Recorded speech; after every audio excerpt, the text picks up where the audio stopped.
Ladies and gentlemen, can I have your attention, please? After the show, you're cordially invited to join us at Recognized Expert and meet our celebrity guests. You'll also have access to ebooks, reports. So enjoy the show and then come see us at Recognized Expert. You'll be glad you did.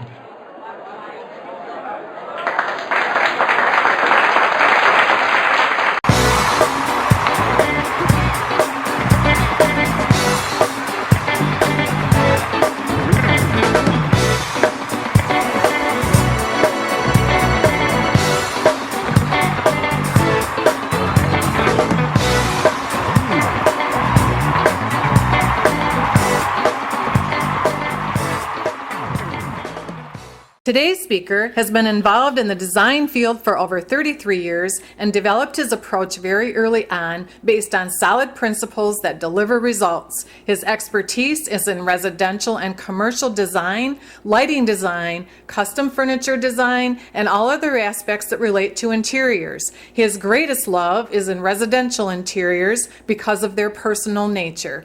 He has had his work presented and published in the Baker Furniture Catalog entitled the Macmillan Collection, which was an extensive selection of furniture drawn from the practice of one of America's most prestigious design firms, the over 85-year-old firm of Macmillan Incorporated, New York. He is a personal tailor to his clients by bringing out the best in them and their environments. Ladies and gentlemen, I present to you the owner and founder of Spectrum Interiors and the author of the forthcoming book, The Magic of Ambiance: How to Bring Your Interior Design Dream to Life, Stephen C. Adamko.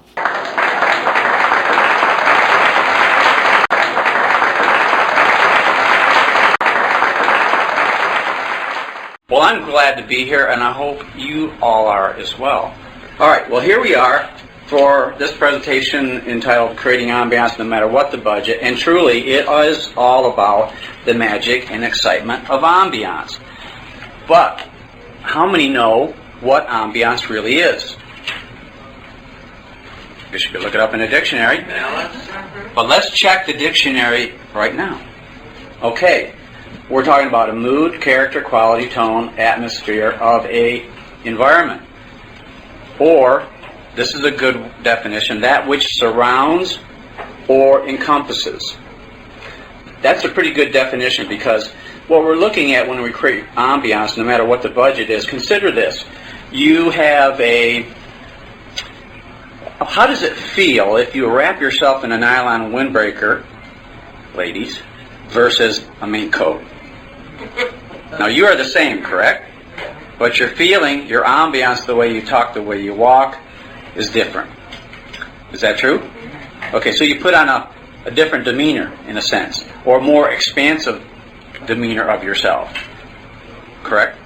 Okay? All right, that's what we're going to be talking about. Now, I have taken this definition and expanded it a little more. And I'm going to read this because it's important not to just ad-lib this, but it's the intangible element of an interior that touches the heart, the soul, the mind, and the emotions, that is visually appealing, intellectually stimulating, emotionally satisfying, and tactily enriching for the occupants and others.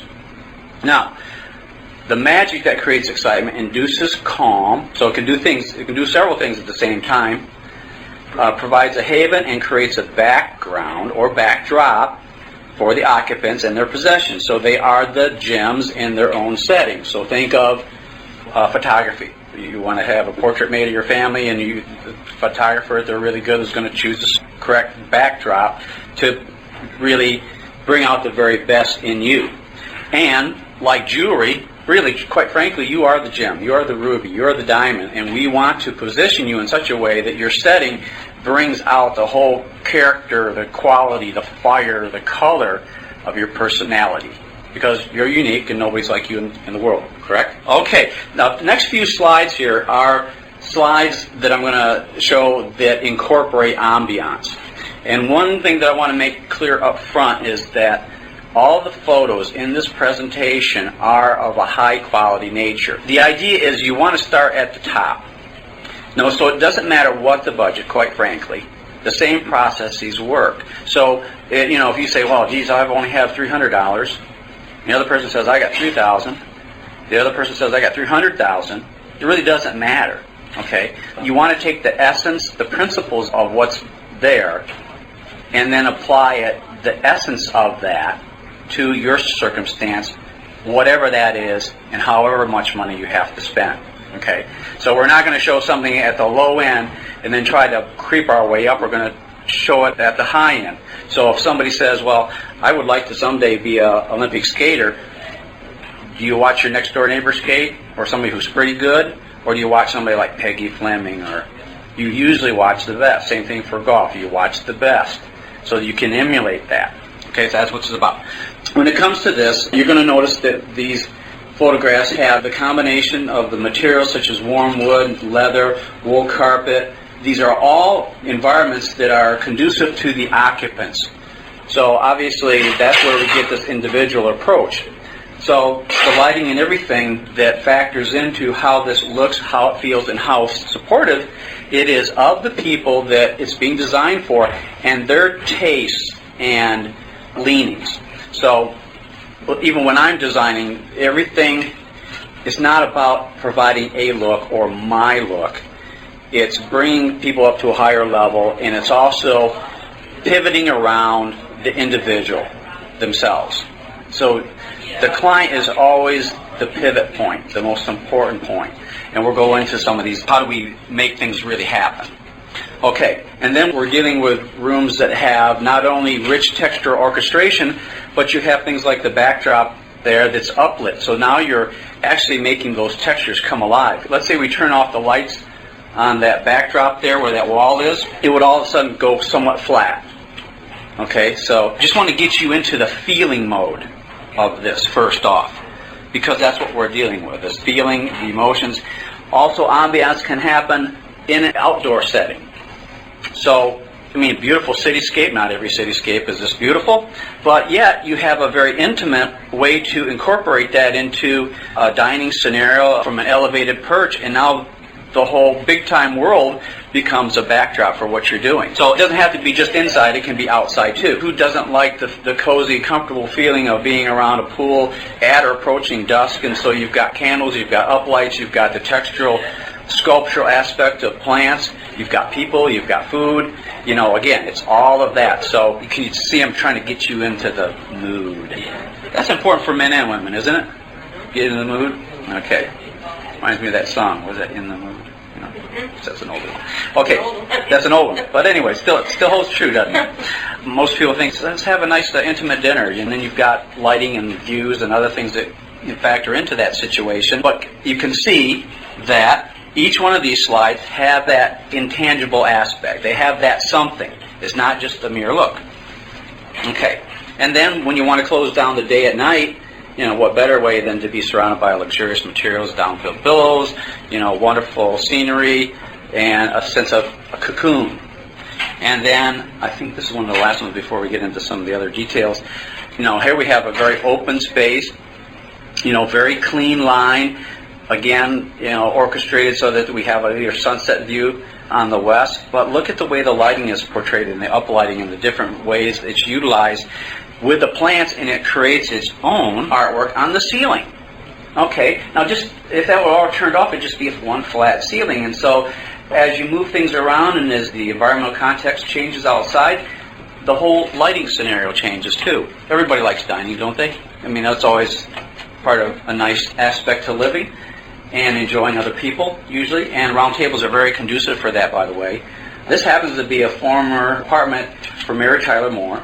Obviously, it's got some luxurious wall coverings, gold leaf ceilings, a crystal chandelier, elegant, exotic veneer on the doors and the door casings and all that. So it's probably way better than some even restaurants would have. Would you agree? But why not have a place where you can call your own? So you go to travel to a lot of different places. You can go restaurants to a lot of different places. Well, why not at least captivate at least that level and even beyond in your own environment? That's the only place that you really have to control for the most part. So why is ambiance so important?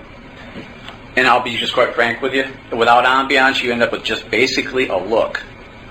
And a look, to me, doesn't really incorporate the depth of your personality and character and other things of that nature. It's rather superficial. if I can say it that way. It doesn't, I think, express the true treasure that's in an individual. Because how many people, when they're young and have big dreams, big aspirations about things, and then how does that change over time when people become adults? Isn't it true? Have anybody have kids here? Okay. Little kids have big dreams, and then I could say that big kids have little dreams, typically speaking, right? Unless you've got somebody like Michael Dell or Bill Gates. But typically, we don't. Why do so few people have ambiance? Number one is they try to follow a trend or a fad. Now those things come and go. So it's very easy to get locked into, after a time, get locked into a time warp, a time capsule. And so it can get outdated up to a certain point.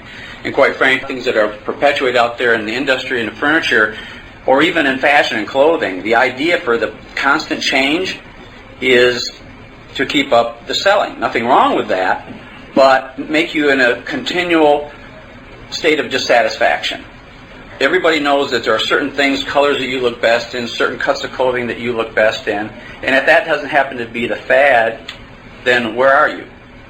Okay? I think there's enough diversity out there in the world today that it really doesn't matter, and when one can look outside and see the beauty of nature, it goes in seasons, summer, winter, fall, spring, but is there a fad for this color of red roses in this year and 5 years it's really not in? Isn't it interesting to kind of contemplate that? Okay, or people try to take what they've seen in magazines without a full understanding of how does this mesh with my personality? How does this mesh with where I live geographically? How does this mesh with my architecture, the type of home that I have? You know, kind of knowing yourself is an important step. And that brings up the next point. People don't take the time to really understand who they are. Or they listen to other people, friends, family, neighbors, who really do not have a vested interest. They have an opinion, but, you know, unless they're paying for it, how much credence do you want to give to it? Or how much do they really know on a level of 1 to 10? And do they really understand the process of design? And there is a process to design, just like there's a process to a doctor. You go to a doctor, he has a process for asking you the right questions and finding out about your taking tests. There's a process an attorney goes through, do the proper discovery work in order to represent you correctly. Sherlock Holmes had a process. If he didn't, he would not end up with a good result.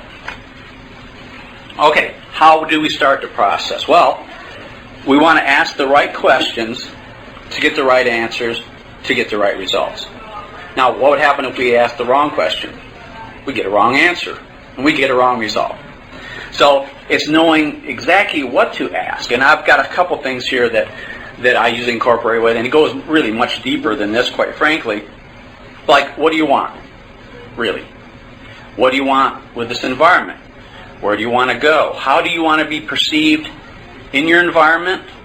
How do you want others to perceive you in your environment? Because remember, if you think about the gem in your setting, you're not only looking out at your environment, but people are looking at you inside your environment. Okay? So it really isn't the same thing as you take a gem or a diamond and you could put it in all different types of settings, and some will really enhance the fire and the clarity and the presence of it. And people will notice, and other settings won't. It'll be okay, but it won't always bring out the full flower. And then one of my favorite questions, this is a great one. How do you want to feel? And I will tell you, when I ask that question, women or men, it almost does not matter. Sometimes the men will change it just a little bit. But the typical thing is, I want to be cozy and comfortable. Correct? Cozy and comfortable. How come it's always cozy and comfortable? Well, I've never found anybody who doesn't want comfort level to it, right? But then, how is it that with so many different personalities, we try to define what it is we want with the same two words? Again, they are important in the whole scenario, but now we have to say, what does that really mean to you? How do you spell comfortable and cozy? What kind of materials, what kind of combinations, what kind of spaces will bring this about? Okay? And so this is very much like cooking or writing music, but a chef says, got to come up with a new dish. And it would help them if they said, well, I want it to be ethnic, I want it to be maybe just mildly spicy, I want it to have a full-bodied flavor, I want enough there that it's a really wonderful treat for the palate. And he's going to try to determine in advance what it is so that he can put the ingredients together that hits it right where he wants it, right? He doesn't want to say, well, I want something that's kind of spicy and whatnot, and then it ends up being too sweet. He missed the mark greatly, right? You think, does he really know what he's doing? Does he really know how to handle his ingredients? Then we get into what I call a project statement or a lifestyle statement, or for those business owners, very much akin to a mission statement. This is so key. People can bring pictures, and that's all good because they are touch points to what we can incorporate. But the idea is those are always different environmental contexts, different architectural features and things of that nature. And even though they can be incorporated, it's still going to be a different compositional situation. The words are containers for feelings and thoughts and emotions. It helps you to get down or dig down deeper into the treasure that's within. Okay? Or define the unique you. And I keep impressing on people, we want to do something that's uniquely yours, not somebody else's. I mean, if it's kind of like, I'm a personal tailor, and so we don't want necessarily an off-the-rack. Maybe we do take something off the rack, but we modify it and tailor it so that it fits you, it's formed, it's shaped, the fabric drapes correctly, and you look fantastic. Isn't that what most women want? It's this discovery process that we want to get deeper, get thinking deeper, get better results. And then the analogy about the greeting card, like Hallmark. You want to buy a card for somebody, a husband, wife, or sweetheart, or whatever, and you might pick a card because of the photograph, or it might be something funny, but really, what is it that you're after? You're after really mostly for the words in the card, right? You could say, well, I don't know how to say it. I don't know how to express what I feel. But let me look for somebody who already has the words and can express how I feel, so when I see it, I can say, okay, yeah, that's it. Okay, so that's an important aspect. Okay, what does it do for you, this project statement? Well, it acts as a guidepost, a plumb bob, a level, a straight edge. It helps to keep you on course. It totally eliminates the fluff in design because there are a plethora of things out there to choose from. I mean, it's mind-boggling now, all the different things you can get in terms of color, and for almost anything. And so how do you ferret out what it is when you're given so many things to choose from? With music, you have 7 notes. But that 7 notes gets characterized differently in different chords, different melodies, and out of those 7 notes comes what? Thousands and thousands of songs that have been written over the years and even over the centuries. And what makes one song a hit, or what makes one song just stand the test of time? It's how it's been orchestrated, right? So that's a big word. Plus, not only does it hold your course, but also helps keep you excited so that you can enjoy the journey from where you are right now to where you ultimately want to be. Because so many people, they start out, or maybe they don't have it defined very well, and then they're taking the trip just like from here to New York, and all of a sudden and pretty soon they're what? 5-10 miles off course without a GPS. They're saying, this doesn't look like New York. Or like Dorothy said, Toto, we're not in Kansas anymore. It's a totally different thing. Okay. And the importance of a master plan. Well, obviously, your time and money are 2 of the things that are almost inseparable. And so your time, your money, your resources are able to be allocated properly, because it doesn't really matter how much money you have or how little money you have. If somebody says, I've got $1,000 to spend, well, that's a lot of money to them. And if somebody says, well, I got $100,000 to spend, that's a lot of money for them. Okay?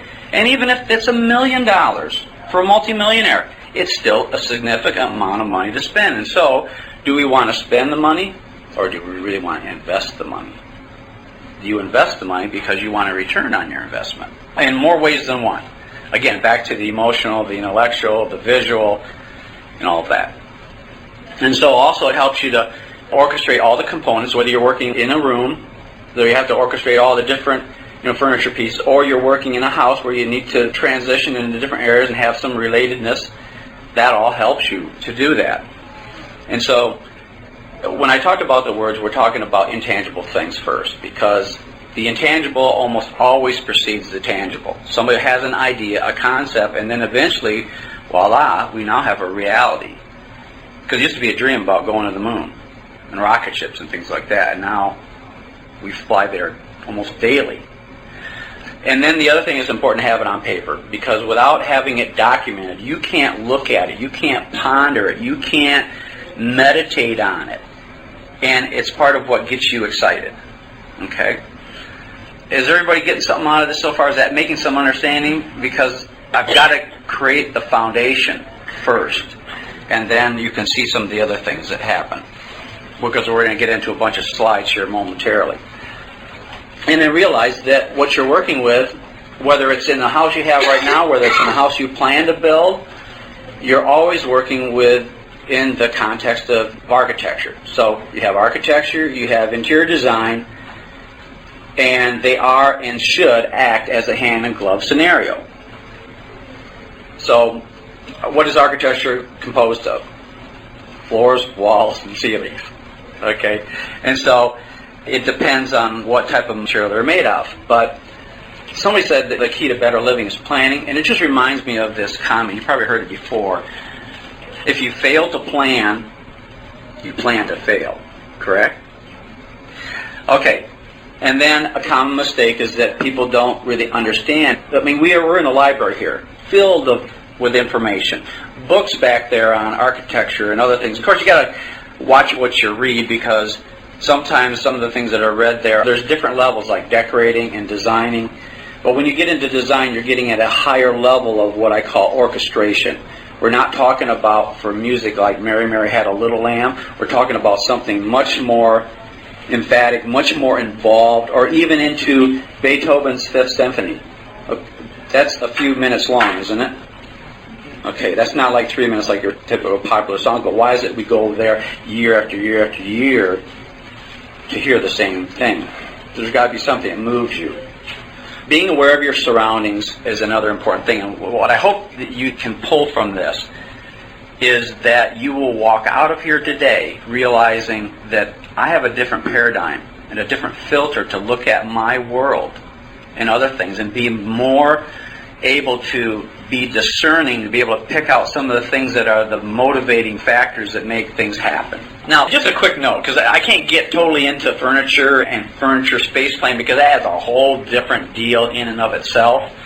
But let me just say, it's really more fun to be individualistic and to have a piece of furniture that really express the uniqueness of you. And I'm sorry, but I'm going to kind of hammer on that, because I think that's so important. I think that's where a lot of people miss it. Now, there's nothing wrong with sets of furniture, suites of furniture, and things of that nature.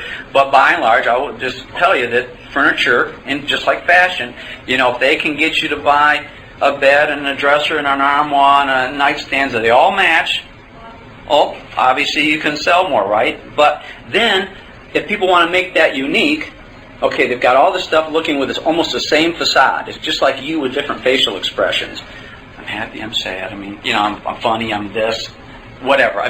All different facial expressions you would have. That's basically what a suite of furniture does. It's the same face in different expressions, right? Armoire, dresser. Then, in order to get it unique, now they're having to focus on bedspreads, pillows, coverings, windows, lighting, and artwork. But the basic movers, and let's just take it out of architectural context for a minute, those are some of the largest pieces of furniture. They kind of are somewhat dominating, would you agree? And so therefore, you don't really get the full-bodied aspect of it. And this goes into what some would call eclectic. And eclectic is really a masterful orchestration of different elements, just like writing a symphony, all different notes, different chords, different changes. It is not everything I like all thrown together. Try that in the kitchen. Okay? Think of some combinations that just don't go together. Think of the back of fashion magazines where they have different fashion context, but they hide the people's faces because of fashion no-no. Think of, would you take your most favorite wool sweater and then put it on top of your silk dress? Would you? I don't know. Maybe. Okay, so it's all these things working together. It's mass, it's shape, it's form, it's contrasting of horizontal, vertical elements, and things of the like.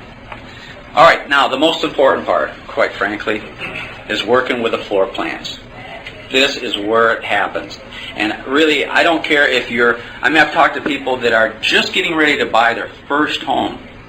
Okay, young people. Do they always have a lot of money to spend? Probably not. But it doesn't matter what the house looks like. That floor plan has got to work for you. And that's where the understanding of how do I live, what kind of furniture do I have, what kind of furniture am I going to have in the future, am I going to have kids in the future, am I going to do entertaining in the future, do entertaining now? How many people do I like to have over? Do I enjoy the views, things like that. That all factors into that. That really shapes your life, quite frankly. Think of it like trying on different shoes. I mean, you have the length of the shoe, the size, the width, the cut of the shoe, and it's got to fit your foot right, or you're not going to be comfortable, right? Same thing here. Doing the drawings is a secret, and obviously it's best to sketch in things on architecture that's drawn already to scales. If you just try to sketch, and if you're not good at that, then you're going to put in different sizes. You think they fit, and you think, oh my gosh, I can have 20 chairs in here, realizing that it's really only 5 when you get to the scale. A lot of times people use cutouts of furniture and then move them around. That's okay to do that if it's a reflection of what you have right now that you are using. But let's just say you have furniture that you want to use. Okay, use the cutouts. But then you say, well, but I don't want the same tables. I want a different cocktail table. I want different end tables. I want different occasional tables. That's where you can start to be a little more creative if you want to. So I'm just saying that on a very basic level. Okay, now, when we get into how architecture affects things, these are going to be 2 rooms the same size, 18 by 26. The way the doors and windows are placed and their size has a great deal to do with if something works or not. Okay, so we walk into this and we're actually looking at it down the full length of the room, the 26th dimension, plus our line of vision is also out this large window, so you get a vast depth perspective. Your eye is not stopped short, okay? Now consider this. It's the same room, but now we're coming into it looking across the short side, and yes, we are seeing a fireplace, but then as we look out through the windows, they become, in a sense, more like peepholes. Consider a car. I mean, you can look at it straight on with a certain window, but when you're in the driver's seat and you look back, all of a sudden that window is really scoped down. Sometimes it's a blind spot, right? Okay, same thing here. So we're talking about your line of sight and your view, your angle of views. So even though this can create a more intimate space, it's still going to work for one person real well and maybe another person not so well. Okay, same room, different results. All these arrows are showing you where the entry points are, entry and exit points. So let's just say that somebody does do a lot of entertaining with a lot of people and they love it. They love big conversational groups. Something like this might work real well because, why? Because there isn't traffic going right through the conversational space. And I'm just going to give a couple different scenarios.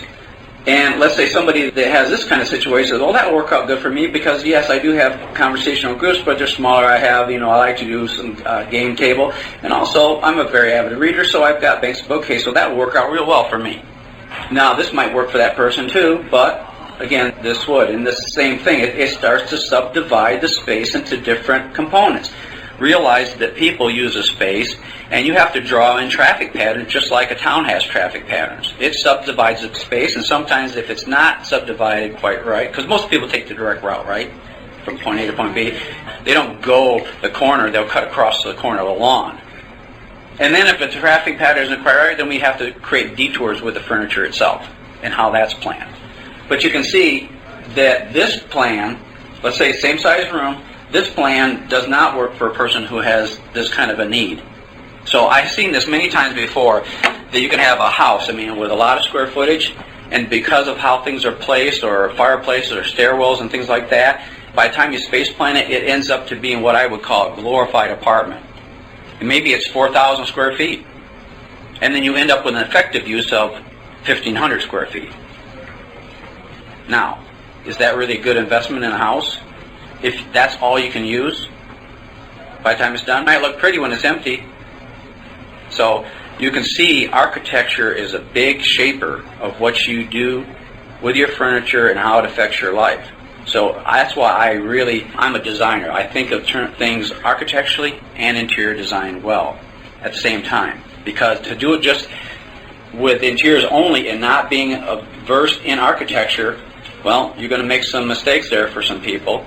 And sometimes walls have to be moved, or maybe something has to be changed to accommodate a piece of furniture that makes the room balance better. This is in a large room, and obviously, after all the space planning is done, you can see that it accommodates a lot of different activities. Oh, one room? That's all one room. Okay. When I space plan, this happens to accommodate a lot of different situations, and yet I have to be very cognizant of the architecture here. And then sometimes you want to see how everything mashes up together and looks. Here's a perspective. Okay, what I'm doing is I'm kind of slicing through here, removing the bottom half, and so you can look at just this top half. Okay, with the next drawing. Okay? See how that works out? So now, what looks as, let's say, a folding screen here. Well, we don't know how high that is, and we don't know how big the base has to be to make an impact. Well, now you can see. There's the base, there's the folding screen. Then we have to have artwork that's masked enough for this is a very large room with lots of architectural detail. Okay, now, to go a little further, we start with floor plans, and this is a little powder room / toilet chamber, I guess you could say. Okay, so it starts with a floor plan. It's not a really big room. And then maybe a drawing of it, maybe some elevation. So if you're coming in the door, that's what you're looking at if you slice it across the middle. Okay, there's the toilet chamber, there's a wall, there's 2 windows, column, bench.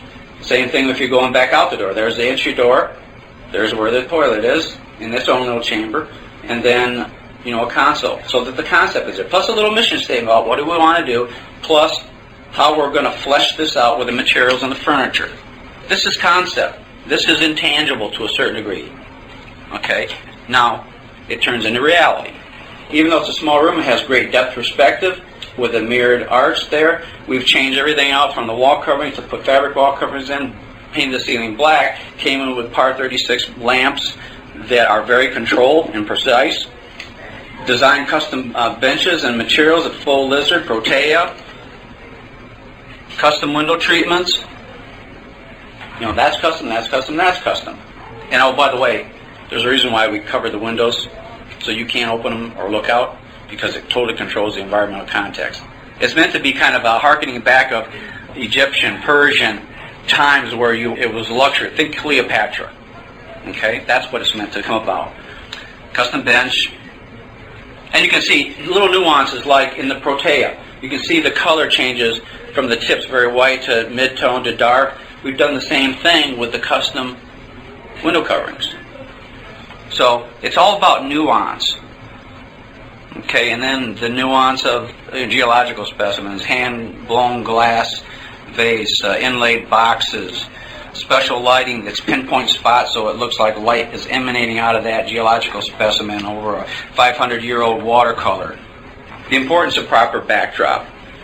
As I said before, we're dealing with fundamentally architecture, walls, floors, and ceilings, but each one has a different tone. Like you go in there and just kick the floor. It can be marble, it can be slate, it can be carpet, it can be Oriental carpet, walls can be paint, wall covering, fabric, murals, faux finish, and for the most part you can do the same kind of thing with ceilings as you can with the walls. But it's orchestrating these backdrops if you can.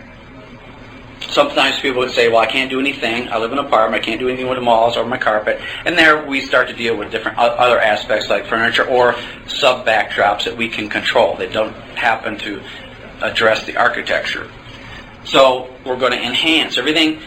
We're talking about backgrounds and we're talking about foregrounds. So think of it just like a photographer. We're changing things out to make you and your things look their best and be perceived in their best light. So it's all there to enhance the form, shape, color, proportion, texture of everything that's there. Oh, one thing too. In a room you have some things that your wall is definitively the backdrop for, like piece of furniture, a large piece of furniture, secretary, piece of artwork. And then you have other things like cocktail table, that the floor or the rug is the backdrop. But then you have other pieces like a piece of furniture up against the wall. Well, now your wall and your floor are the backdrops for that piece. So consider your line of view is out this way, your cone of vision. But your cone of vision also up and down like that too. And when you tilt your head and you move, you want to consider that. Okay, and this works right into the thing you hear a lot about, focal points. You got to have a focal point. I understand that point to a degree, but I rather concern myself and get you to thinking of focal views instead of points. Okay, consider yourself with a handy cam. You're looking through the lens and you're always seeing things framed in a rectangle, right? So as you move or you pan, or even a camera, you want to consider compositional relationships in that. And so what you want is to see that happening throughout the room, because the room has to be balanced. And consider a teeter-totter, 2 equal weights on a teeter-totter, or a heavy weight and a light weight, but you've got to shift where it is on that fulcrum point. Now spin that around, and that's kind of like your room. And then spin it this way, and now what you end up having is, everybody know what a gyroscope is? Okay, no matter which way you turn and shape that, it's always in balance, right? All the time. That's what we're after. We're after all of that. So when you go to a restaurant, you ask the maitre d', give me a good point. I want a focal point to sit at. I mean, it could be, but you're going to say, well, give me the best view you got in the house. Right? And so what we're doing is trying to promote all this orchestrated, environmental, all-inclusive, wrap-around, surround environment, kind of like surround sound. And it's just like the hierarchy in music or in the movies. When people say focal point, all of a sudden they put a lot of emphasis on this. The focal point's the fireplace. Well, that could be a very important element in there. There could be a secretary and some other sculpture, painting, other things that could be important in there too. So if the furniture could talk, if you would say, okay, the fireplace is the focal point. Remember, we're dealing with architecture, surround. If we say you're dealing with a focal point, and if the furniture could talk, and they thought that the fireplace was the focal point, all the furniture would bow down. Oh, mighty fireplace. You're the one. Oh, you're so hot. Does it really work that way? Like Michael Jordan. He's a hot basketball player too. But can he go step on the court without everybody else? Is everybody else kind of non-consequence? That he says, I can handle it, guys. I don't need you. See, that's what I'm trying to get you. It's all like Gone with the Wind. You've got major characters, but you have the sub-characters, you have the backdrop, you have the environmental setting that it takes place in. It's all of that to make it work. We're talking about hierarchy here, so for planning purposes, we subdivide things. You can see the main areas and what they constitute, the secondaries, the minor and the small areas, and the accents. So we have to consider all of this. So it's just like writing a book. It's subdivided into chapters. And then those chapters into paragraphs, and those paragraphs into statements, and concepts, and phrases. And then it's, well, do I use a period here, a semicolon, a colon, a comma, question mark, or an exclamation mark? But they're all tools, right? Otherwise, if you hand the paper in and it's not right, somebody's going to hand it back to you all marked up and with red circles and things like that, and it's called editing. Right? And so sometimes people need somebody to come in and help them edit. To say it without mumbling. In a lot of rooms out there, they mumble. They don't talk clear. They don't have enough clarity. Ask any attorney if you need the representation, would you rather have them mumble or talk with clarity and cohesion? Well-constructed concepts, delivered for ultimate effect so that you can win. Right? Okay, I'm going to move along fast here. These are different ideas. I'm just going to stay just a little bit on this one for a minute. Hard surface floors like marble. Okay, taking the concept of, somebody could say, well, what's a focal point here? Somebody might walk in here and say, the view is the focal point. Somebody might come in here and say, the fireplace is the focal point. Another person could say, no, it's the piano that's a focal point. But let's say you didn't know that this was a concert pianist. What's the focal point for him? The piano. What happens if it's foggy out there? What's the focal point? You see, everything can shift and change. Another marble floor, obviously on the opposite end of the spectrum, instead of black, it's white. But then again, somebody could immediately say, well, the fireplace is always the focal point. Well, maybe it's that piece of artwork because that's $250,000 piece of art, where that marble fireplace is only $50,000. Parquet floors, and you're always looking at all kinds of shape and form and line, how to contrast different things with the curvilinear aspect. Herringbone, and then we're bringing wood up on the walls, and then metallic draperies, metallic pillows, and punctuated with nice flowers, and there's all kinds of little textural, dimensional, transitional things, because it's not just A, B. There's always transitional areas, and just like in writing, you have transitional phrasing, right? To move from one thought to another, and do it in a smooth instead of a choppy way. And then we have pattern on the floor and wool. And there's a different sensation of walking on marble, walking on wool carpet, walking on nylon carpet, walking on real wood, walking on pergo. Different sound, different almost sensation. And in each one of these are going to be portrayed in different lights. And then textural floor coverings that create a very unique, or maybe even an oriental or something that's more tactile, more chic, but more casual. Okay.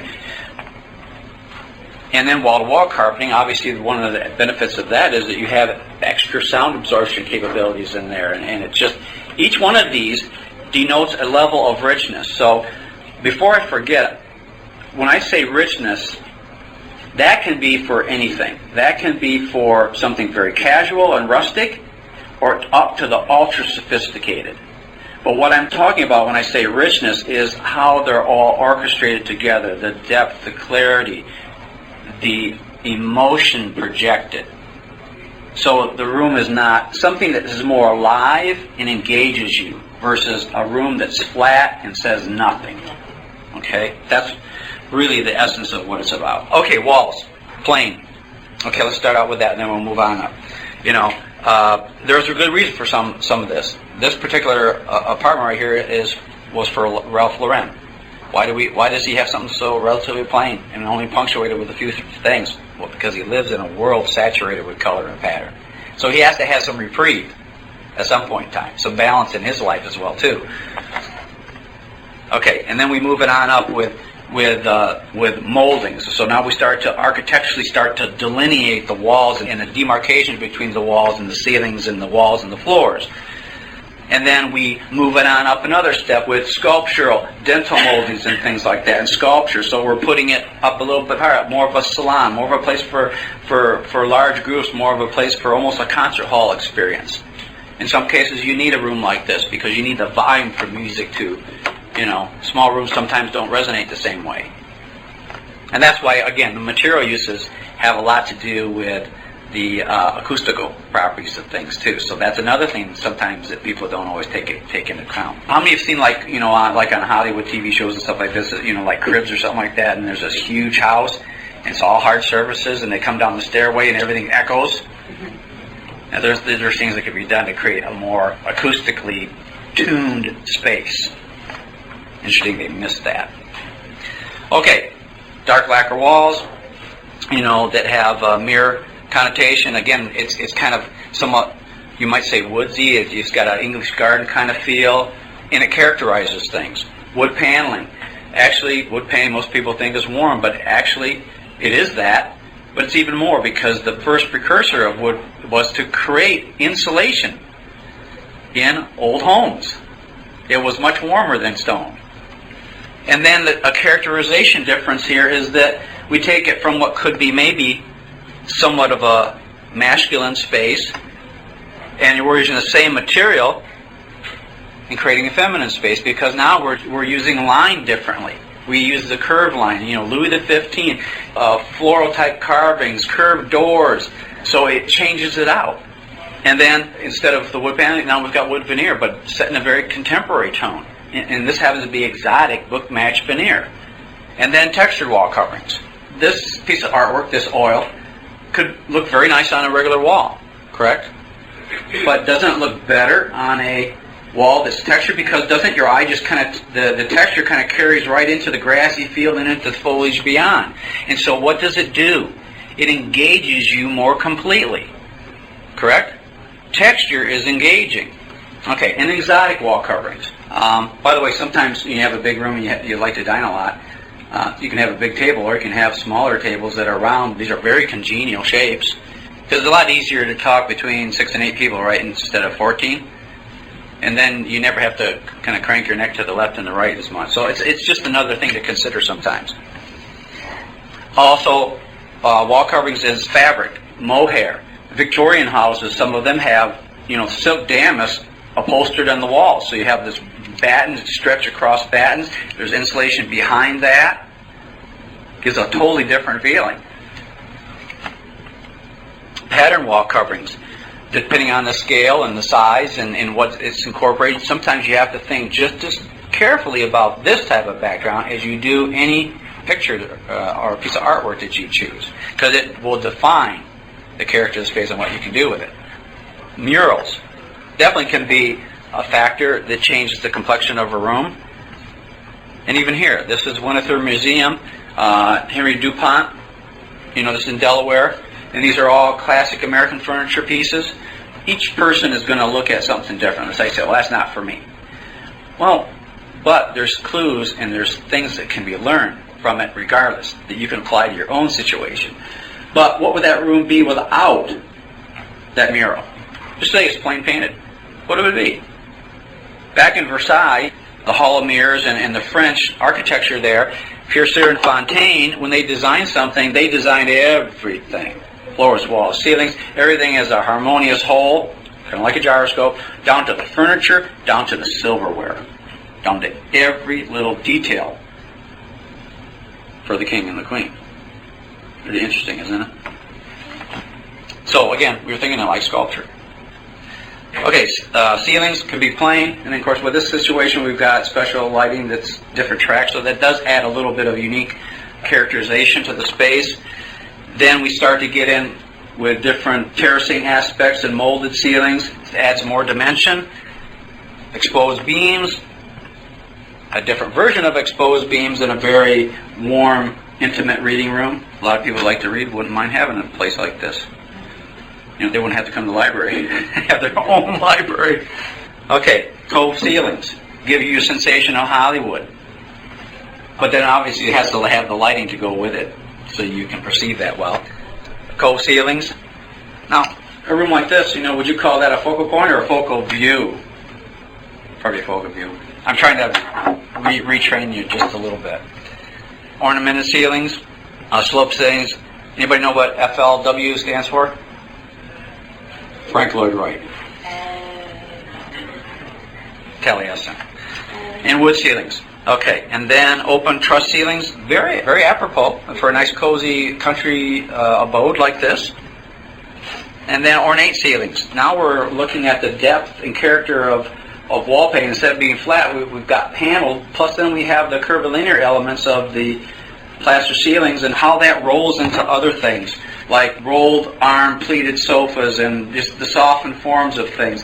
And we don't want to get into this matchy-matchy thing. We want to get into this orchestral aspect where we have ebb and flow and things change and move. Just like flowers, they change color from the base of the petal to the edge of the petal. They're just not flat, same colors, red. Otherwise it'd just be back to the days when fake flour was plastic versus the silk ones. Now the silks are so real you can't tell, is that real or is that, Okay, coffered ceilings. Harken back to the Roman times. It's also somewhat repeated in the floor. Again, different dimensional, neoclassic. Here's a nice room. Now, if you didn't have that ceiling terraced like it is, sculpt, step terraced like that with that peak center portion, kind of reminds me of, if anybody been to Chicago, the Roby House, Frank Lloyd Wright, doesn't it kind of remind you of that? Okay? It's a different twist on it. Silverleaf, okay, reflective capabilities, plus the added benefit of dimension with mirroring on the walls. So you get different reflectivity, and then here's one where all the ceiling's done, and then we have ambient lighting, that's uplighting, that's also gently reflected back down into the space. Again, that's part of the thing that keeps things kind of, can I use the word cozy and comfortable? And then things put on dimmers. So you have optimal range of control. Gold leaf. And then when I talk to you about, you have large space, or let's say you're in an apartment, you want to control something, you want to create some sort of backdrop, but they say, well, you can't do anything with the walls. Well, then a screen or a backdrop or a fabric backdrop now becomes something you can control and change out the backdrop so that what's in front of it, you change the perception of it. How you see things and how they look for maximum benefit. How others see you. And then think, everybody knows what a rheostat is, right? Okay, so let's just think of a rheostat and we apply it to every one of these little situations, like contrast level. We dial it up, we dial it down. Maximum contrast level is black letters on a white page, gray letters on a white page, and then white on white. Or maybe it's glossy pictures, glossy letters white on a matte white background. You can still probably read it because of how the light reflects, but still it's the lowest contrast level. And then the richness level you desire. That's why it's so important to deal with words. So how you want to perceive, how you want to project yourself, because you're going to have a big role to play in that. Sub-backdrops, again, screens, again, this bed could have a piece of artwork over it. But yet, we change the whole characterization of it by putting something large so that we're changing how it's being perceived. Another situation here, and if you look real close, all right, that coffered ceiling with the floor that kind of mirrors that, that's that one right there. And then you come into this room. Now, some people say, well, that's really open to Todd, that's really not me. But it could totally reflect the people that live there. They could be well-traveled. They understand the complexity of things. They've traveled to Rome, Greece, other places where it's layer upon layer like a rich lasagna. We're not talking about Chef Boyardee here. We're talking about everything rich. Silk, upholstery, and luxurious furnishings and things of that nature. And then mirrored screens or backdrops, chrome beds, that basically reflect a lot of the incoming light. So there's a lot of things you can do to change things. And this is just a nice form composition in terms of shape, form, proportion, colors, how it moves in with that screen. And there's a lot of different cultural references here. This is not all Oriental furniture. It's English and leather and velvet and other things like that. But it's kind of a neat orchestration. And then also things like wool carpets, bedspread, satin sheets, nice carved furniture, leather, tapestries, all working together. All about that was about texture. And most people, since this is the greatest modifier of formality and informality and everything in between, again, think of rheostat again, most people think in terms of color and pattern only. And then they miss the texture. So the result is it ends up rather flat. Okay? Now that gets right back to just the look. So texture engages people. And really, that adds a sense of liveliness and vitality when you have an orchestrated texture in your environment. And then, of course, obviously, lighting has a lot to do with that, because I could have a very, like that stone wall, I could light it with a light right next to it and graze it, come straight down on it and really pop it. Or I can come back here further with a light and hit it more at a flat angle, and I will flatten that out. Because why? Because there's not that highlight and texture in the shadowing.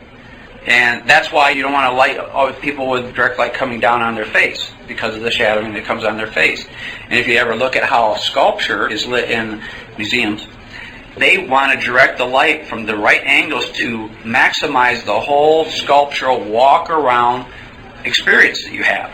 And also, if I can say it this way, it's the most sensual aspect. And when I say sensual, I'm talking in a broad context. People are tactily oriented anyway. Did you notice that last line on there? You ever wonder what that could be with that little smiley face there? Are you kind of like intrigued? Okay, want me to pop it?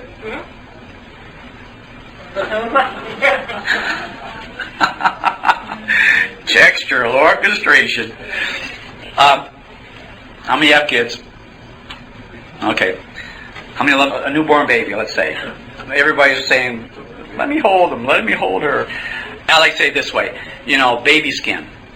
rub an arm, rub a leg. I mean, do you ever like watch ladies? Sometimes they're like continually rubbing. Do they ever say like, "Oh, I've had enough of that"? You know, really? Does that ever happen? I mean, for some people, I guess if they're not kid friendly, I suppose they're okay. You can have them. But anyway, that's part of what is important about engaging the individual. We've seen again the lighting and everything that was done to create this walk-in environment. Also, look at how this is orchestrated. Got the texture, the sculpture of this plant. In a somewhat minuscule version, it's kind of repeated along through here. With bamboo poles and stuff like that, and the tufting of the bench and the ornamentation here. I mean, it's kind of a neat scenario to have people over. And then you got rusticated beams, more old rusticated type of furniture here, forms that fit within, you know, kind of like a hand-in glove. I mean, a square bench wouldn't work very well there, would it? And in a kind of more of a Floridian room, slip covers.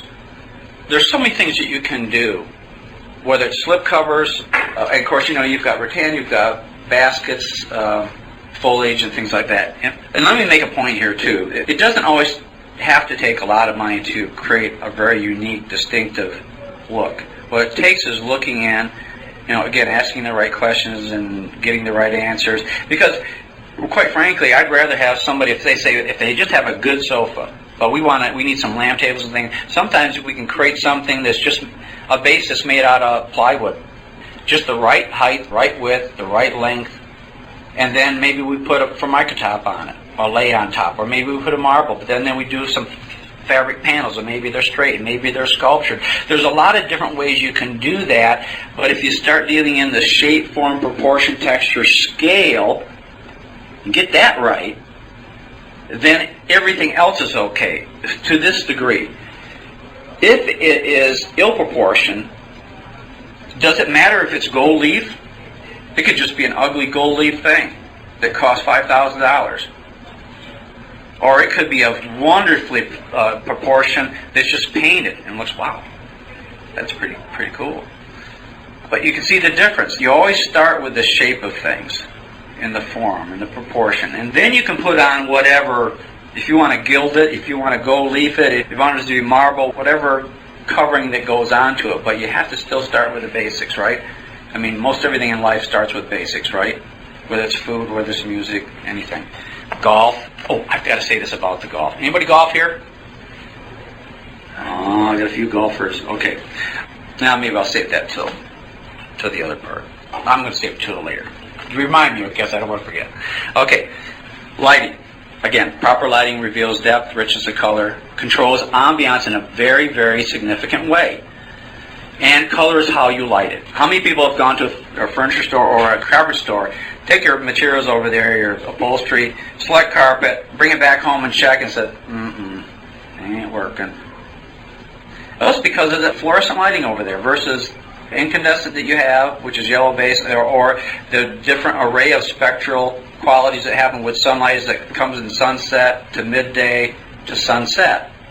And so it's always best to check it in the light that you're going to be ultimately viewing things in. As a matter of fact, you can have some lighting sources that will actually take a red apple and turn it gray. I mean, totally change it. So color is not in the object itself at all. It is how you light it, and it's the way the material absorbs certain colors of the spectrum and bounces the rest back to you, and what's bounced back to you is what you see. Interesting. Did anybody know that before? Okay. And also, let's be clear, it's not the fixtures that do the work. It's what we call, in the profession, we call a bulb a lamp. Whether it's an A bulb like Edison designed, or whether it's a small little MR16 that's a mirror reflected, that has a color balance to it. And obviously you want balanced color if you're going to light a jewelry store, right? Because you want that diamond to have the full fire. And then in terms of backdrop, what's better? A diamond on black velvet or brown burlap? You ever gone into that? And, well, this is a country jewelry store. We just put them on burlap. Can't afford that velvet stuff. Okay. And it's about photometrics. It's about every lamp. I mean, I could have MR16s here that are spot flood, and they have a different intensity and wattage, different beam spread, all of that. So it's another whole toolbox. It's like a mechanic. He has this, but he's got the special toolbox over here. It's another toolbox to make your environment come alive. Okay, and now we're going to see different lighting. Those MR16s, basically, they're that small, but they're pretty powerful. You know, lighting is kind of like, you know the old nozzle you put on a garden hose, where you open it wide and it really sprays out, and then you really scope it down and say, I can reach out and touch you from here. If you're in a water fight. Okay, lighting here, where we're incorporating, essentially with the warm orange, yellow glow of a fireplace, we're also coloring the light with the lampshades here, with the torchères, with the sconces, with the ceiling in gold, or kind of almost a mineral type ceiling. It just keeps that warmth and color rendition the same. Okay, if we go in there with too white a light, we end up destroying what we're trying to accomplish in this particular situation.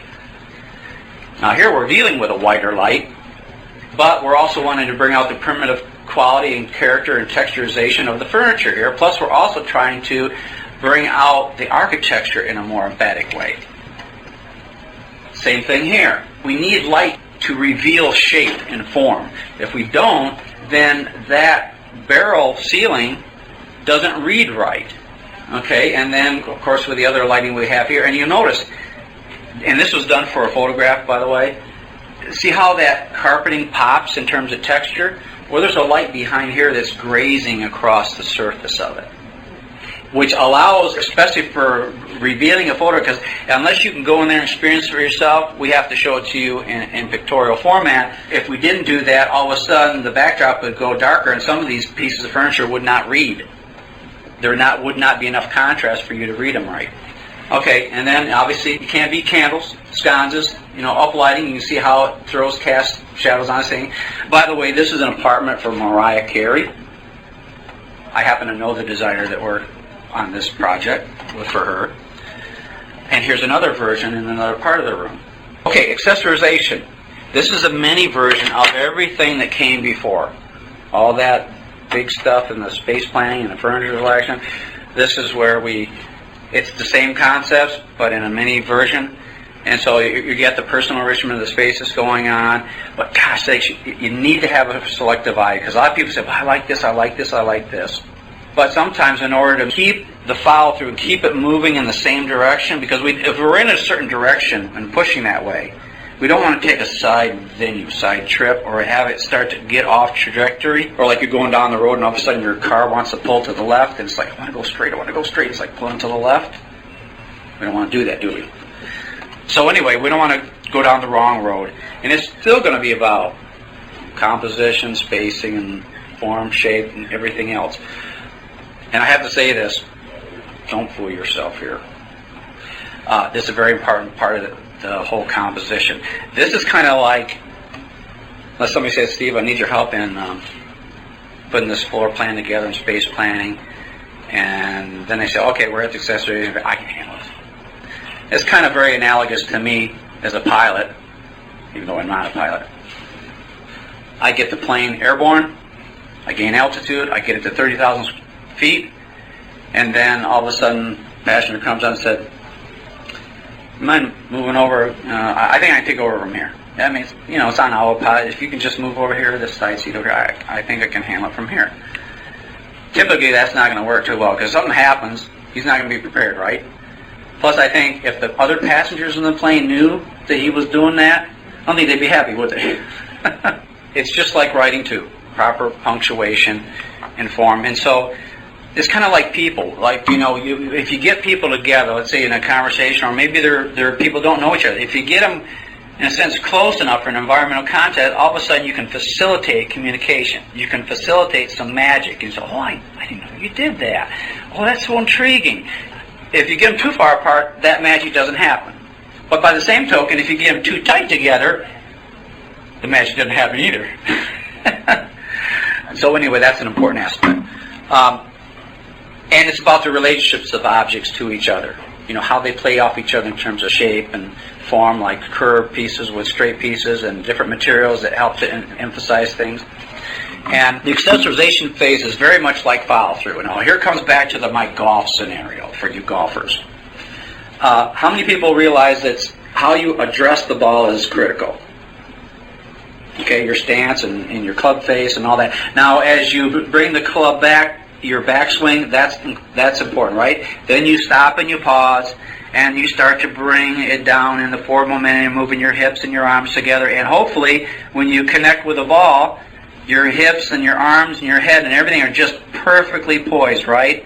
And all of a sudden, you hit it in the sweet spot, and you get that magical feeling, Oh, what a feeling, So, but in the follow-through, okay. Now, what if the guy says that follow-through is not that important? Everything else up to that point is important, but follow-through is not that important. Well, what happens in the situation where a follow-through is not important? Well, he's hooking, he's slicing, he's a lost ball in tall weeds, and one of his favorite clubs that we happen to see in his bag, it's like, hey, you got a new club there. Yeah, it's my weed whacker. And that's the club he uses most often because he doesn't follow through very well. So anyway, anybody seen anybody with a weed whacker in their bag lately? Some people you think you need a weed whacker. Okay.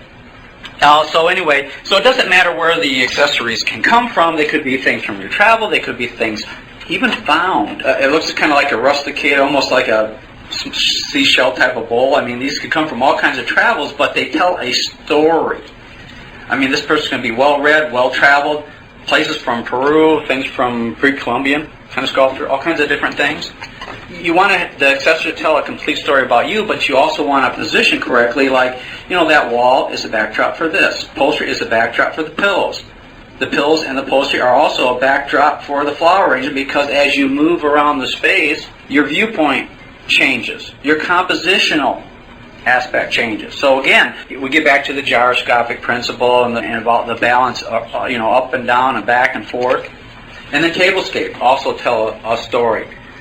And be conversation starters, quite frankly. I'm going to come back just for a minute to the sub-backdrop.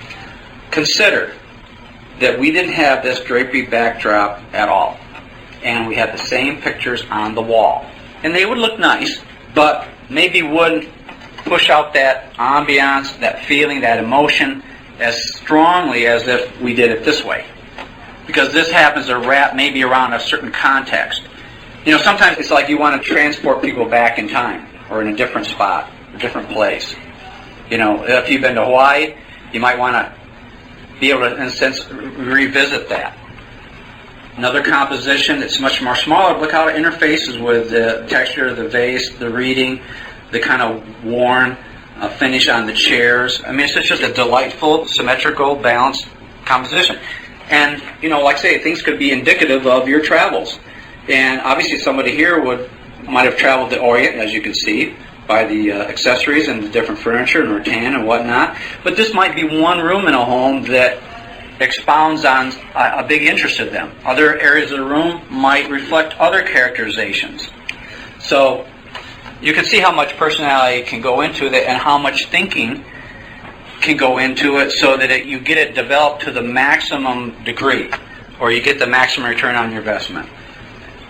And then we've got other rooms here too where the scale of things matters, and then even down to some fairly rich, large-scale tassels there. But look how nicely scaled the artwork is for the room. It has a presence. It has some bravado. But at the same token, they have to be framed appropriately with enough mass and scale. I don't know how many times I've been into places where I've had to reframe artwork because it just wasn't beefy enough to get the artwork. And so here's what happens. Tell me if this is true. You have a nice piece of artwork, take it down to a framing shop, and they say, well, you can use this, this, this, and this, and there's 7 frames. You say, I think these 3 I like the best. And then finally, okay, I think I like that the best. You have it framed, you bring it home, and you put it on your wall. And then sometimes it's disjointed. In other words, it's acted like something out of context, and where the it doesn't work with, let's say, their beautiful desk, but then the piece, it was great, but then the framing's off, and so it doesn't move and flow with it. And it's such an important aspect because, you know, framing is an aspect that can be very expensive, but if you do it right, it continually moving it out there, getting better and better and better. And also, I guess before I forget, when you start with the concepts and things, I remember doing a job for an architectural firm, and they have 5 floors. They were on the 5th floor. They were on the 5th, 4th, and 3rd. Well, we started out with 5th because we wanted to project a certain look because they were in business, and they needed, their environment had to be a silent salesperson to project what they were about. And the old place did not at all project what they were about. And so when I redid everything and basically designed all the moldings, I mean everything from scratch, but the high-end look with the exotic woods and stuff was on the 5th floor. And then we had to, every time the floor dropped, guess what? The budget dropped with it. So we had 3 budget drops. So we went from exotic wood to wood that was nice, but then was cut in a certain way that looked more like exotic, all the way down to the use of plastic laminate. But one of the things that drew all of them together to have a sense of cohesiveness from 5 to 4 to 3 was how we shaped, how we proportioned, how we sculpturized things, how we lit things. That's why it's so important to understand the shape of things, or the shape of things to come. Again, how everything is lit, from large pieces of artwork to large sculptures to a repetition, or what you might call a staccato of floor arrangements, to bas reliefs, and it adds a lot of dimension into a relatively clean line space.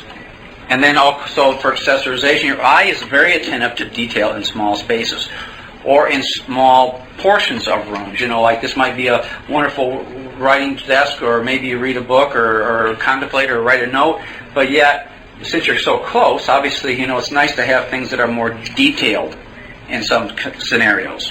But just remember that when you're in close, the eye is more attentive, and so you have to be more, I guess, in a sense, precision, and just delight the eye. That's why bathrooms are so fun to do.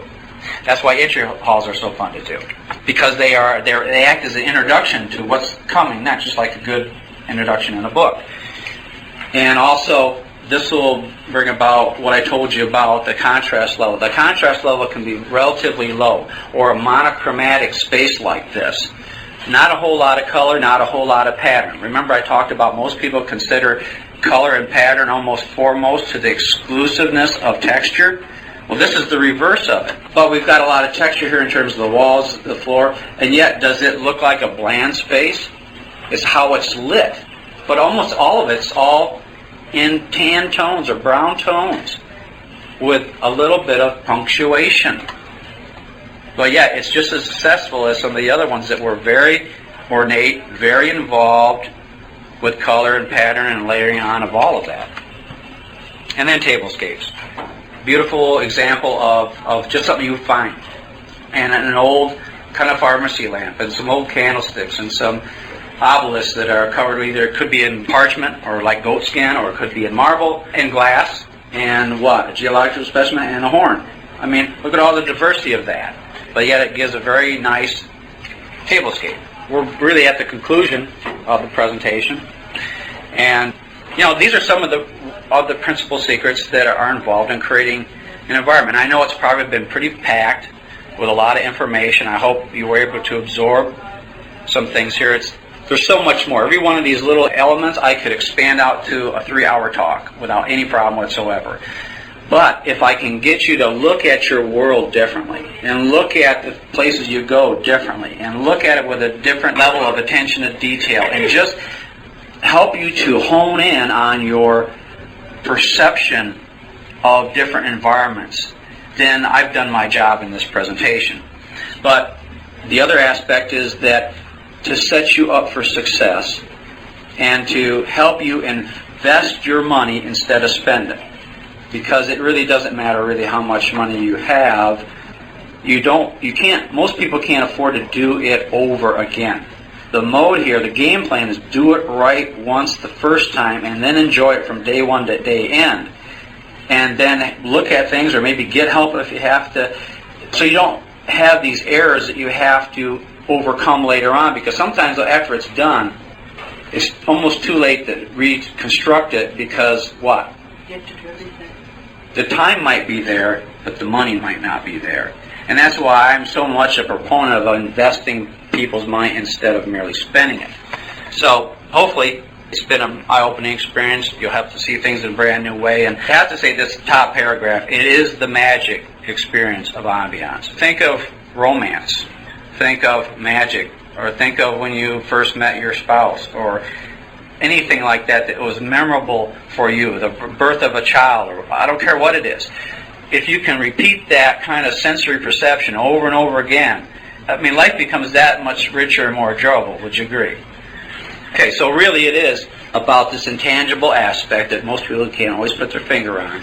But I have to say that who wouldn't want depth, orchestration, vitality, musicality, animation, and pure sensory enjoyment in your environment and life? That's what I'm all about, and I promote that all the time. Again, it's my pleasure to have presented to you. I hope that this has enriched your life in a way, and that you'll go forth from here, hopefully not left you where I found you, but I brought you up to a whole different level of perception. So thank you very much for attending, and appreciate you being here.